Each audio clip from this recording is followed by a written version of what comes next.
બહાટી બેનાની થતી હોય ને મા બેનાની બોલાતી હોય ને દારૂ ના, તો એ શમશાન સમજો, એમાં ફેરફાર નહીં.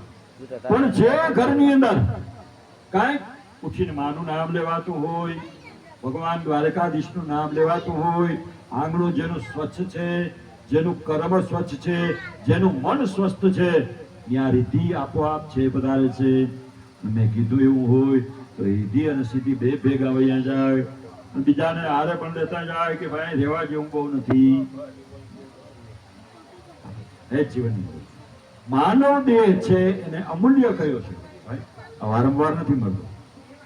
મળે ટકાવી રાખવું હોય તો સત્યના માર્ગ ઉપર હાલવાનું છે. કસોટી છે જીવન, પણ સત્યના માર્ગ ઉપર હાલવાનું છે, અને માર્ગ સદા માટે તમારું કલ્યાણ કરનારું બનશે.